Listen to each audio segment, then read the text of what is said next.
Hey air signs, Gemini, Libra, Aquarius, welcome back to my channel everyone. Thank you for being here with me today.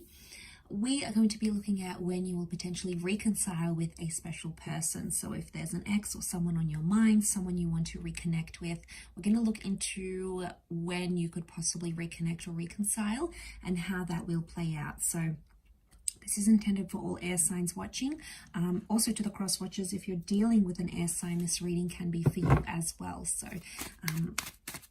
thank you everyone for liking, sharing, subscribing, signing up to membership on the channel. If you're after a private reading, please feel free to email me. Otherwise, let's see what's coming up.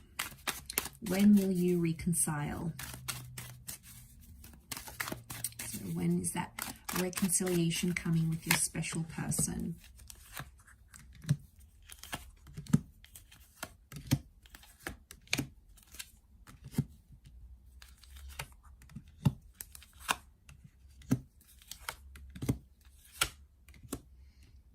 Okay, so far in terms of time frames, Taurus has come up very strongly. So we've got potentially May, okay, April, May, and we also have Cancer season, which is June, late June to July. So April, May, June, or July seem to be a very important time as to when you may be reconciling. What I love is that you have that Ten of Cups here, and you can see these lovers are holding each other. So it's very likely that you'll be seeing each other in the flesh, reconnecting, going on a date together, potentially reuniting families here as well. So some of you are getting back together with someone you've got kids with, or you know, there was some sort of family dynamic, or your kids will be reunited, especially if you have like a blending of families. So that's like the reconciliation card here.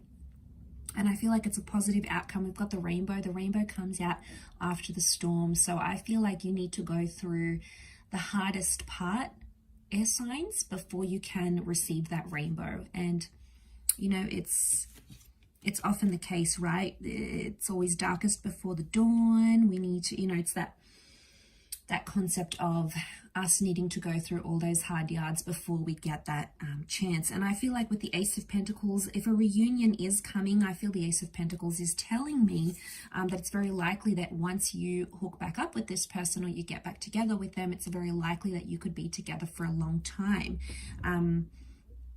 Because that Ace of Pentacles promised stability. So it says that this reconciliation, it's going to be more stable. So one of you, maybe both of you, will want things to be more stable and more long-term.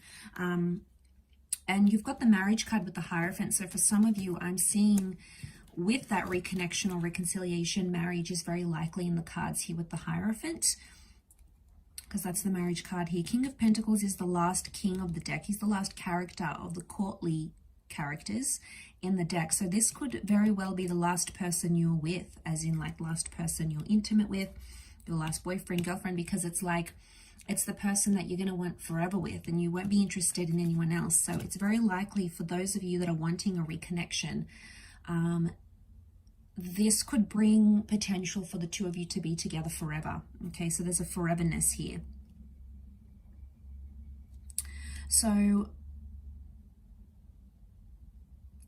it almost looks like the sun. We've got the sun and the moon. This is divine masculine, divine feminine. The moon is also like intuition.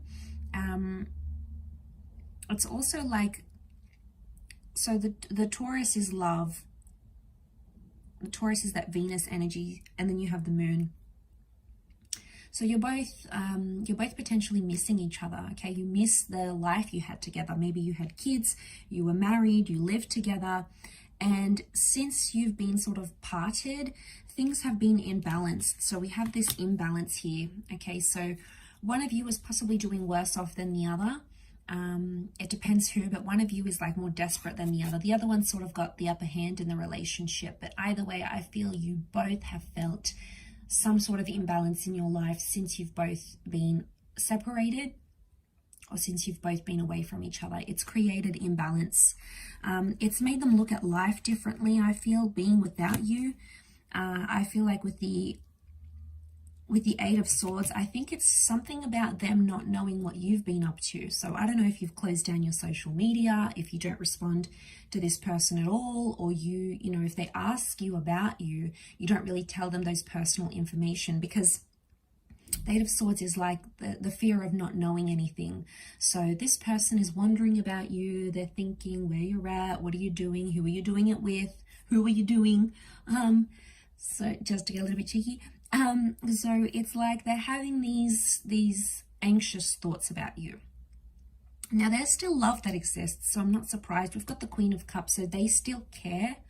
And I feel like they'll tell you this when you reconnect. They might also even tell you that they've been insecure about you. But I feel like there's communication that's coming in. I'm getting those signs. The Eight of Wands is like when we see signs from the universe. The Moon is also intuition. So I get that you're going to see signs from your intuition that this person is going to come back in your life, air signs. The Moon can also rule dreams. So you might have a dream about this person, or a dream about them texting you or calling you, and then it just so happens to play out as you dreamed. So like it's highly intuitive energy. You might dream about numbers or dates even. If you're really looking forward to this person coming back and reconnecting, you could even like predict it. Especially if you've got that strong psychic ability, you know, those talents. Or even if you don't, you know, you might dream, it could be like a premonition or a thought that comes to you and sort of predicts. But there's lots of like yellows. There's like little, you know, yellow and blue sky. So I'm seeing it's probably a day thing. They might reach out during the daytime, or you might organize lunch together. It seems to be reconnection throughout the day somehow. Or you might like be talking to them on the phone, or receive their email during the day, during the work day, or you might even choose to meet up. We've got the Moon here as well, so it can be night, but I think that's more to do with intuition. But if the two of you have worked on each other and you've done your own thing, and you've realized that life just isn't the same, it's imbalanced without the other, I feel like there could be that realization coming for the both of you, and both feeling that you're going to be like, okay, wow, life just isn't the same without them. And I think, you know, seeing that ace here, it could very well indicate that this time around you'll be more serious. This time around you'll want the family, you'll want the marriage, you'll want to move in together, you'll want to do the things maybe you didn't get to do the first time around, because that's telling me you both will want more stability in your life. You'll both want things to sort of calm down and settle down, especially if things were like messy or just, you know, all over the place before. This time around, I feel like you'll both be determined to make it happen, and to make, you know, to be something more serious. You know, this is sort of going all the way with your relationship here. So look out for that Taurus and Cancer seasons, because that could be when they are making an appearance back in your life. So I'll leave it there, air signs. Thank you again. Don't forget to drop a like if you enjoyed this video. Also to subscribe and join membership to the channel for extended readings. Otherwise, take care, lots of love, and bye for now.